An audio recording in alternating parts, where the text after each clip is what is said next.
everyone. Thanks once again for joining me on the channel, and today we're going to talk a little bit about new trucks versus old trucks. One of the reasons that I choose old trucks, like this one for example, this is a 2012 F-150 with the 5-liter Coyote engine in it, and one of the reasons that I choose those older trucks is that they're easier to work on. Now if you're from the north, you know what this is, and if you're from the south, nah. That's a rocker panel that only a couple of days ago was in here. That's real steel. New trucks with fancy aluminum, they rust also, but it's a different type of rust. It's oxidization, and aluminum actually turns white and crumbles, and you can't repair it. Where these older trucks, you can repair them, which is exactly what I did on both sides of this truck. This had real low miles, and other than these rockers, there were really no spots on this truck that were in bad shape. So I welded in new rockers on both sides, and it's as good as gold. You aren't doing that with your aluminum tin can. Another one of the major benefits to these older trucks are the engines. The engines are a little more simple. If you call multi-computer electronic fuel injection simple, engines have gotten progressively more complex with your twin turbos and your cylinder management systems. One of the more interesting features, or not so interesting depending on how you look at it, of modern engines is the fuel management system, or multi-displacement system. MDS if you have a Chrysler, active fuel management if you have a General Motors car. Both of these systems are insanely complicated, and a complex series of events takes place when they drop cylinders. So you have an 8-cylinder and you're going down the road, and in General Motors or Chrysler's infinite wisdom, they decide when, or your computer more accurately, decides when to drop 4 cylinders. So no longer do you have an 8-cylinder. What you're left with is an odd running, low-powered goofball of a sound coming out of your custom exhaust, and if you have that, you already know what I'm talking about. If you don't, go ahead and chop the mufflers off and run your vehicle down the street and listen to how it lays on its face when you are driving down the road and it drops 4 cylinders. Those complex systems are the reason that I always go back to old trucks. Never mind the fact that I can weld steel to steel, that's one good reason. An engine that runs on 8 cylinders should always have 8 cylinders. It shouldn't go back and forth in between a 4-cylinder and an 8-cylinder just to save fuel. I don't care about the fuel. I already know I gotta pay too much for, running a big heavy vehicle. That's just the way that it is. What I like about the Gen 1 Hemi engine, 03 to 05, is that they don't have MDS. It doesn't drop cylinders. So I like those old motors, although they're not the most powerful units. What I like about the Coyote engine is the Gen 1, 2, and 3, all the way to 2020, does not have cylinder management. So 2021 or 22, the government made Ford make those engines drop cylinders, in which case I dropped the engine. I don't want them no more. So that brings us to this Gen 1, 2, and 3 Coyote engine. It makes 8 cylinders all the time. And whether you have good exhaust or quiet exhaust, the engines sound great, they perform great, and believe it or not, they get pretty good gas mileage for what they are. So these are just some of the reasons why I choose old trucks. Now, with that being said, let's take a look at an old truck. This is made of real steel. But it's also got a modern engine in it. Now, I built this truck on this channel a couple of years ago. We did a full Coyote swap in 10R80. This is a Gen 3 Coyote engine out of a Mustang. It's automatic, and it has QA1 cross-member coilovers, 4-link in the rear, and it's 100% modern underneath. We're talking Willwood disc brakes, 6-piston calipers on the front. I mean, this is a proper race car. This old truck being one of the most popular builds on the channel, I wanted to go over a couple of things with you. Get a close look at this engine, will you?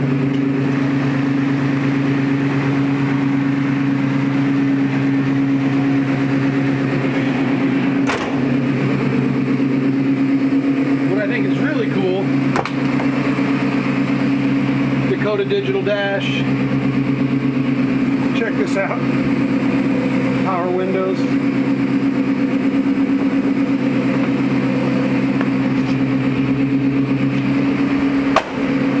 Shut like a bank vault.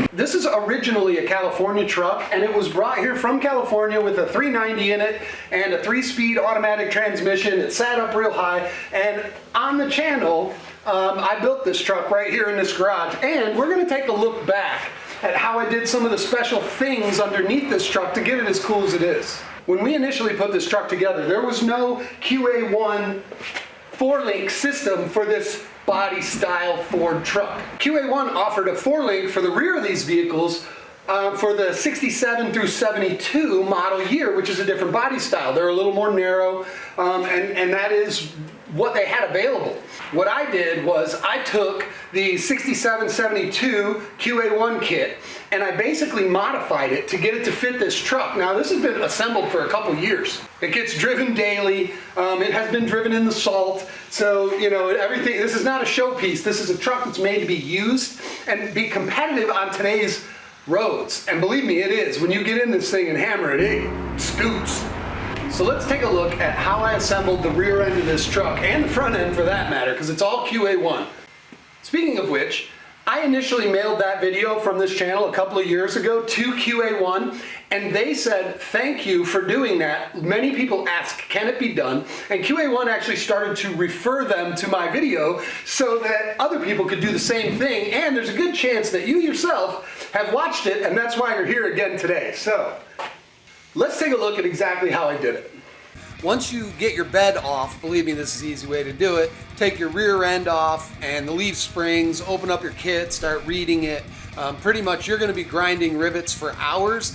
Get it to look like this and you'll be ready to go. Just like with the QA1 front suspension, you're gonna have to make a couple of frame mods to get this to work.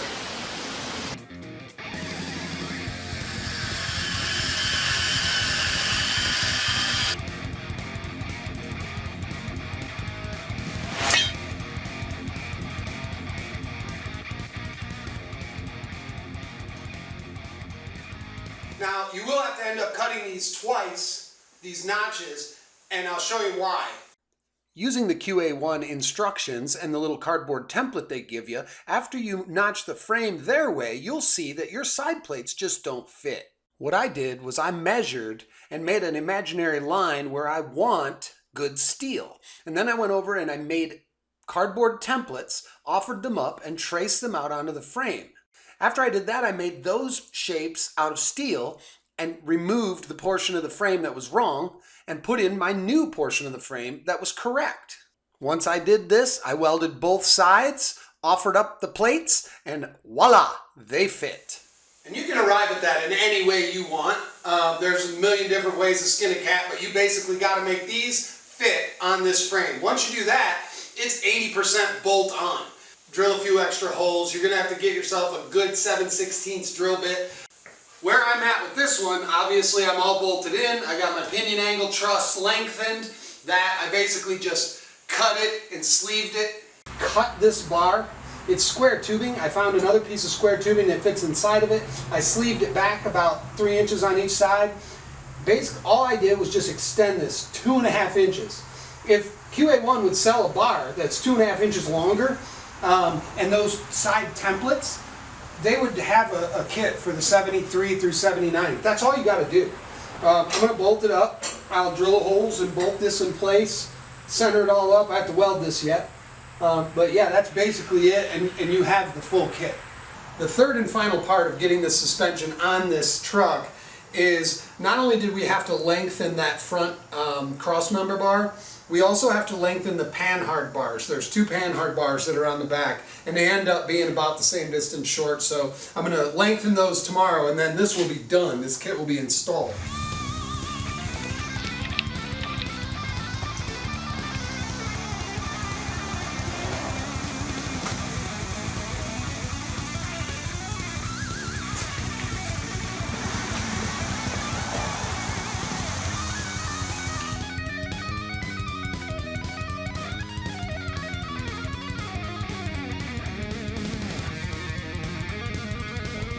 And again, you can arrive at any of these solutions in a myriad of different ways.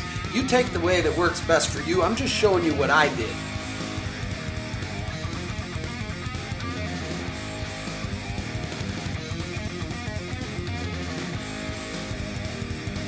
Until QA1 comes up with a kit for your 73 through 79, this is the way you're going to have to do it, or something similar.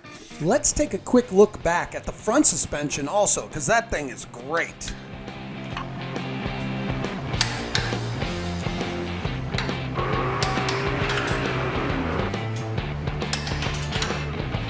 With everything bolted and torqued into place, I removed my brace.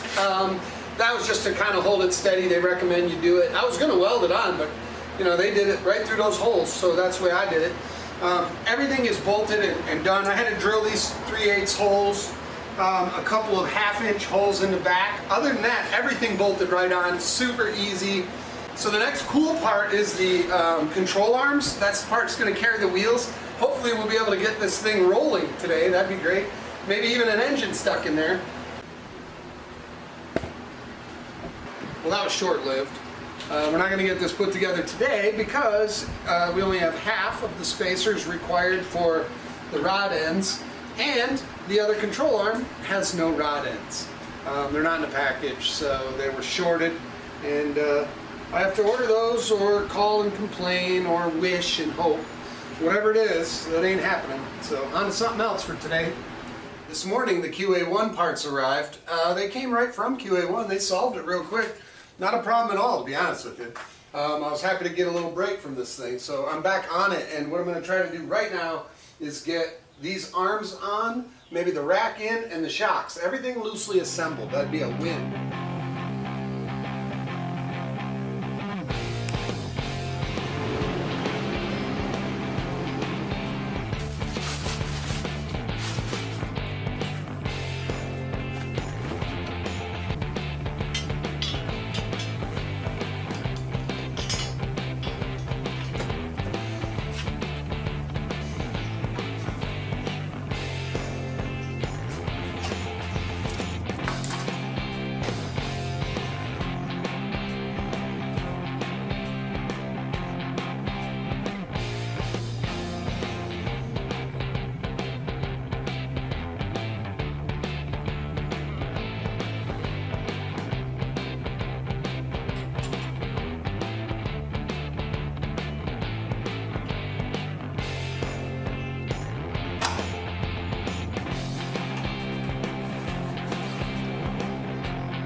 It really is that easy. And you'll be impressed with the quality of this kit because every time you go to line something up, it just fits. The bolt holes are where they're supposed to be. The tolerances are so close that everything just slides between the powder coating the way it should. I was blown away by the thing. So that's how I put it together. Let's take it out on the road.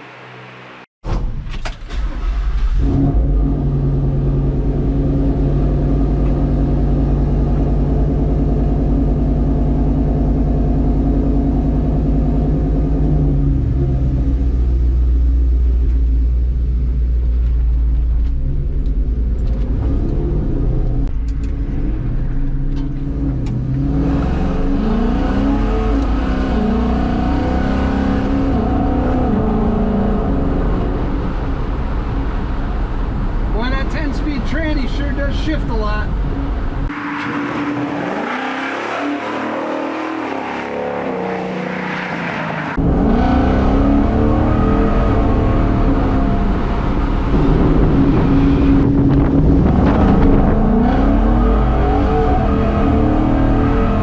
Yowza, this thing rips.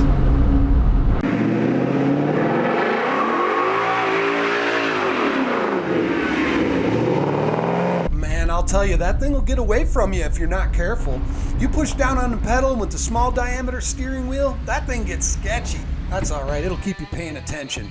Just like everything on this channel, we try to keep it entertaining, we try to keep it light. It's not too much of a how-to, it's just sort of a, hey, this is what's going on, you know, and we've done all kinds of things. Fabrication projects, engine swaps, just things that are dangerous and interesting, and that's what we try to keep it is interesting. So I encourage you to go look at some of the videos that are on this Grenade Motorsports YouTube channel, because there are over 175 videos, and the channel is slowly gaining traction, and we appreciate each and every one of you. There are a whole lot of YouTube viewers that have been with us since the very beginning, and there are a whole lot of new subscribers that come on each week, and that's really the goal, is we're going to try and do this new weekly upload schedule. Every Thursday night at 7 p.m. Eastern Standard Time. That's right, Thursday, 7 p.m. We're going to put up new content. Some of it's going to be long form, some's going to be short form, and all of it is aimed at entertaining. And that's where we're going to have to leave it for this week. Always remember, like, subscribe, and share wherever you see fit. Go ahead and share the love. Hit that notifications bell. Thanks. I'll see you soon.